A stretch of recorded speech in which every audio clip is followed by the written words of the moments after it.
Assalamualaikum warahmatullahi wabarakatuh. Halo bro guys, ya semoga hari ini kalian diberkahi dan dirahmati oleh Tuhan yang Maha Esa. Amin ya robbal alamin. Dan tidak mendapatkan orderan-orderan yang menyulitkan kalian. Amin. Oke, kali ini gue pengen ngebahas tentang video gue yang kemarin yang berjudul kebiasaan customer gosen marketplace ya. Nah, kalian tuh bisa lihat di channel gue ya, judulnya seperti itu ya, kebiasaan customer gosen marketplace. Oke. Jadi ceritanya begini nih. Kemarin itu ya pada saat orderan yang kelima, gue itu dapat orderan gosen marketplace dari Jakarta Barat menuju Jakarta Pusat di kawasan Gambir ya. Gue langsung singkat aja lah. Setelah gue sampai di titik drop off ya, gue telepon tuh customernya. Nah itu kebiasaan gue memang setelah sampai di drop off gue telepon customer karena titik drop off-nya itu di sebuah perkantoran ya. Gue telepon customer ternyata nggak nyambung, sedangkan di note itu tidak tertera apa-apa ya. Gue telepon customer ingin konfirmasi bahwa barangnya itu sudah tiba. Nah terus barangnya nih mau diapakan atau mau gimana, apakah ketemu langsung dengan dia atau apakah titip di pos security, apakah titip di lobby. Ternyata memang tidak aktif ya. Itu ada sekitar gue ya lama juga ya, 15 menitan mungkin ya. Gue telepon, gue berdiri aja itu di depan gerbang kantor. Nah itu tahu-tahu datang security ke gue gitu. Mas, apakah ada yang bisa dibantu, dia bilang gitu. Oh iya Pak, ini Pak saya mau anterin barang atas nama Lisa ya. Untung di situ lengkap alamatnya, Lisa bagian ini gitu. Oh, kalau ini biasanya ada tempat penitipan barang Mas di resepsionis gitu. Nah si security-nya bilang seperti itu ya. Gue tenang, gue langsung menuju ke sana gitu. Untungnya ada tempat penitipan barang, gitu kan. Tapi sayangnya di aplikasi gue tuh tidak tertera note dari customer bahwa kalau barangnya udah sampai tolong dititipin di tempat penitipan barang, resepsionis. Ya kan? Ya udah. Gue pernah soalnya waktu itu ya.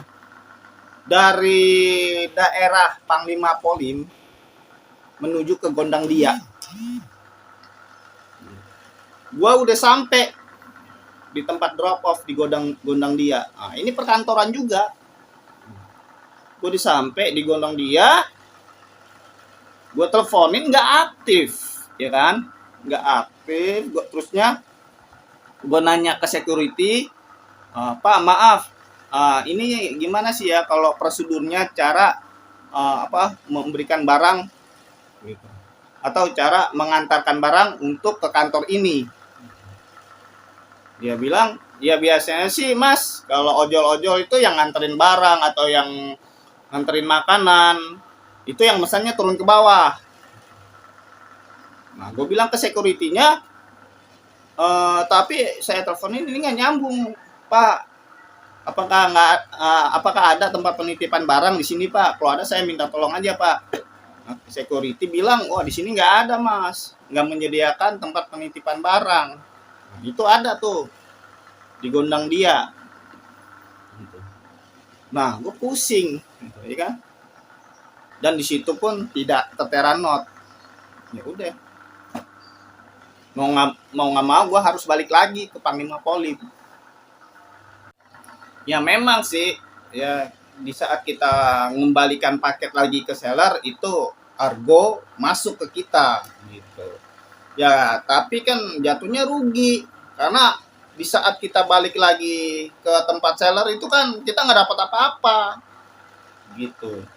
Sudah rugi waktu, rugi bahan bakar, gitu. Kita balik lagi, argo lagi waktu itu sekitar 27 ribuan. Nah terus kasus yang kedua itu gue dari Tebet ke Penjernihan. Gue udah sampai di tempat drop off ya, sama juga, dan itu pun perkantoran, nggak ada tempat penitipan barang gitu. Dan itu ternyata kantor belum buka gitu ya, tapi orderan udah masuk ke gua itu sekitar jam 7, kantor buka jam 8. Gua tanya security, di sini nggak ada tempat penitipan barang, kalau Mas mau nungguin sampai kantornya buka.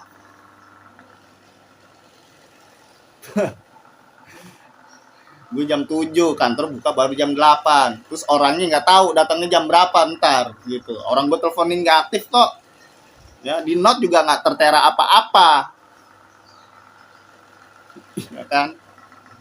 Pusing. Ya mau nggak mau kan gue harus balikin lagi untuk paket. Gitu. Rugi lagi. Ya. Terus yang ketiga sama dari Tebet juga. Cuman yang ketiga ini ke sebuah pusat perbelanjaan, mall di Senayan. Gitu. Gue udah sampai ya di depan mallnya itu, gue telepon nggak aktif. Si customer nulisnya di aplikasi gue itu terteranya nama mallnya doang, nggak ada lantai berapa, toko apa atau apa-apa gitu yang membuat gue jelas gitu. Gue teleponin nggak aktif.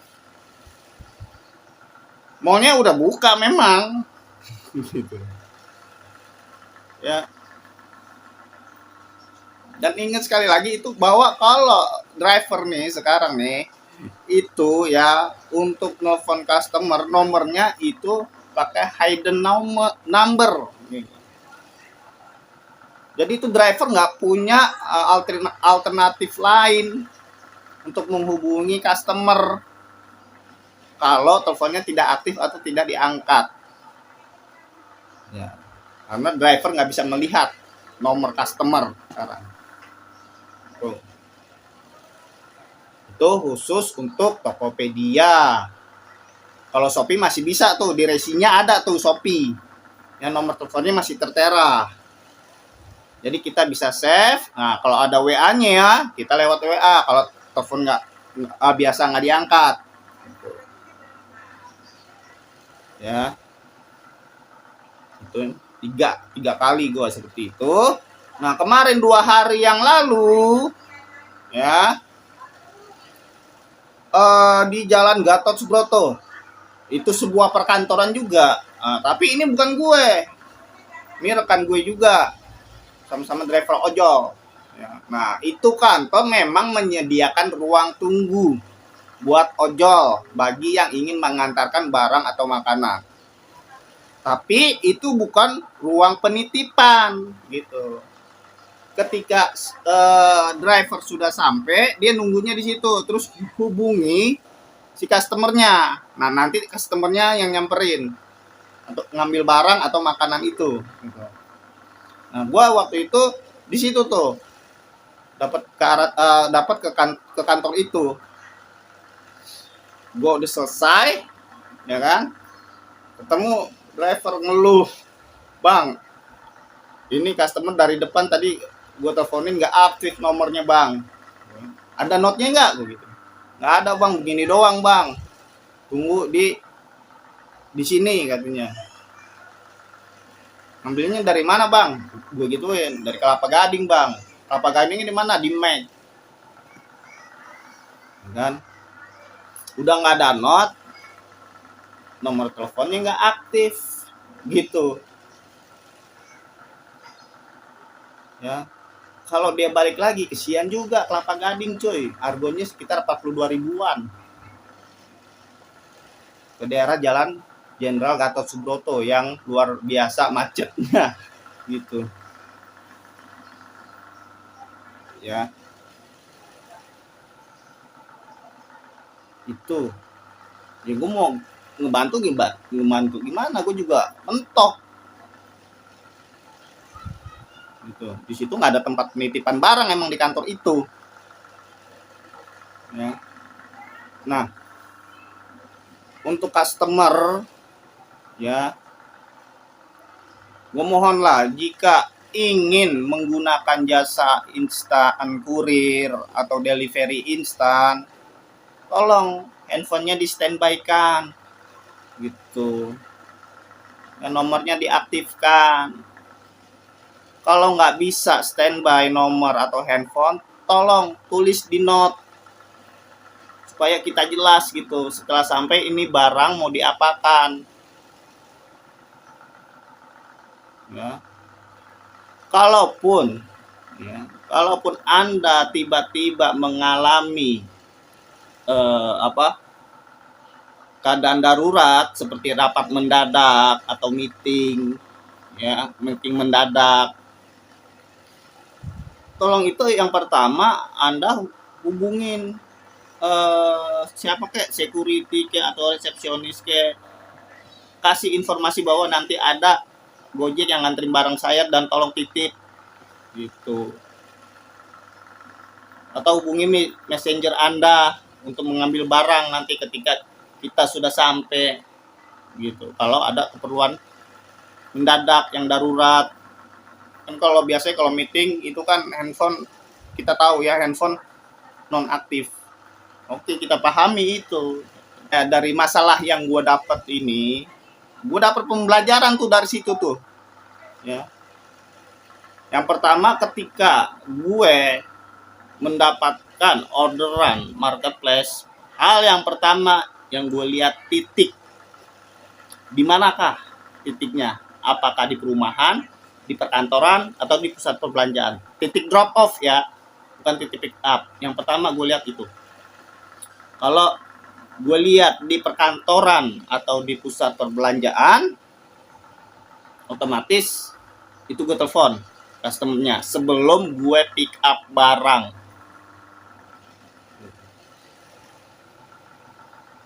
Kalau nyambung ya oke, gue teruskan langkah selanjutnya. Tapi kalau tidak nyambung, itu akan menjadi pertimbangan buat gue gitu untuk melangkah ke langkah yang berikutnya ya. Gue lihat pertama itu titik ya. Yang kedua, waktu ya. Waktu itu setelah gue lihat titik, misalkan di perkantoran waktunya jam berapa, jam 6 menuju ke perkantoran atau ke pusat perbelanjaan, otomatis kan belum buka ya kan. Nah, kalau gue lihat waktu, gue misalnya dapat order jam 6 pagi menuju ke sebuah perkantoran atau sebuah pusat perbelanjaan, ya gue hubungi dulu customer-nya. Kalau nyambung, oke, gue ke langkah selanjutnya. Tapi kalau nggak nyambung, udah gue pertimbangin untuk ke langkah selanjutnya. Itu yang kedua. Yang ketiganya, gue lihat note. Setelah barang sampai, mau diapakan? Ya kalau nggak ada note, ya udah akan jadi pertimbangan gue juga gitu. Ya, memang agak ribet gitu. Ya. Untuk orderan gosen ini gitu, step-stepnya. Tapi kan ini buat buat kemudahan kita di lapangan gitu, terutama di titik drop off. Ya. Ada yang bilang lo buang waktu aja bang, gitu. Nelpon customer. Ya namanya perjuangan ya kan, harus ada pengorbanan gitu ya kan. Iya. Nah terusnya kalau mau lancar ya udah, bagi gue seperti itu caranya. Gue telepon dulu itu customernya untuk titik drop off-nya, terutama yang di perkantoran atau pusat perbelanjaan. Daripada gue pusing ya, udah nomor nggak aktif, nggak ada note, terus nggak ada tempat penitipan barang. Nah udah. Ya jadi seperti itu. Kalau gua nih, menurut gua sih ya, kalau gua dapet kedepannya nanti ya, baik dari marketplace mana ya, entah Tokopedia, entah Shopee, entah beli-beli, entah dari mana ya, yang penting sih pertama gue lihat titiknya ya, ke kantoran, apakah ke pusat perbelanjaan ya, apakah ke rumah. Nah kalau ke rumah kan masih mending gitu ya, kita bisa tanya orang situ atau tetangga kanan kiri ya, kita bisa minta tolong titip gitu kalau memang handphonenya nggak aktif gitu. Itu yang pertama, titik. Yang kedua, waktu ya. Setelah lihat titik, misalnya nih waktu, titiknya ternyata di kantoran ya, jam 6 udah masuk. Nah itu harus diwaspadai itu, karena kantor jam segitu belum buka gitu ya kan. Kalau ada pos security mau nerima penitipan barang, kalau enggak gimana, yuk gitu. Jadi kan, terus yang ketiga itu note ya, note. Kalau nggak ada tiga-tiganya, ya udah, pas di telepon nggak aktif, terus tempatnya nggak ada penitipan barang, note-nya kosong, terus gitu, ya udah, Finish him! gue cancel Fatality! gitu ya. Terus lalu untuk para customer ya, kalau Anda menggunakan fitur hidden ya, number, tolonglah tulis note supaya kita itu jelas ya, untuk mengantarkan barang Anda ya. Terus memang kalau benar-benar nomor Anda itu privacy dan transaksi online itu menjadi kebutuhan Anda ya, saya itu disarankan cobalah pakai nomor satu lagi gitu yang khusus untuk transaksi online. Oh ya, satu lagi ya, diinformasikan untuk rekan-rekan driver juga ya. Nah, tadi tuh kan gue dapat kasus, bukan dapat kasus, melihat kasus yang di Jalan Gatot Subroto, sebuah perkantoran ya kan, di mana ada seorang driver menelpon customernya nggak aktif. Nah, gue lupa cerita ya, bahwa ketika dia nelpon customer tidak aktif, dia itu menghubungi kembali si pihak seller gitu. Nah, jadi begini, seller di seller di Tokopedia ya, jika customernya memesan pakai jasa instan kurir atau delivery instan, itu seller pun tidak bisa melihat nomor customer. Jika ingin menghubungi customer, seller pun harus lewat chat gitu ya. Soalnya kemarin gue lihat itu drivernya minta tolong teleponin katanya gitu. Nah ini untuk rekan-rekan ketahui ya, jadi ketika nomor customer nggak aktif ya, kita juga percuma minta bantuan seller untuk menghubungi si customer gitu, karena lewat chat belum tentu langsung dibaca maksudnya gitu ya. Karena seller pun di khususnya ya di Tokopedia, seller pun nggak bisa melihat nomor customer kalau menggunakan jasa instan kurir ya. Kita di Tokopedia disebutnya instan kurir gitu, long Gojek ya. Terus untuk customernya, untuk kedepannya gue mohon kita bisa bekerja sama dengan baik ya. Iya. Oke bro guys, segitu aja dulu dari gue ya. Semoga video ini bermanfaat untuk Anda semua. Dan gue juga minta maaf kalau ada kata-kata yang salah atau yang tidak berkenan di hati Anda semua ya. Namanya gue juga seorang manusia, pasti ada kekurangan ya. Oke, gitu aja. Wassalamualaikum warahmatullahi wabarakatuh. Salam satu aspal, salam perjuangan, salam sejahtera. Meski beda warna, tetap bersama di dalam memutar roda.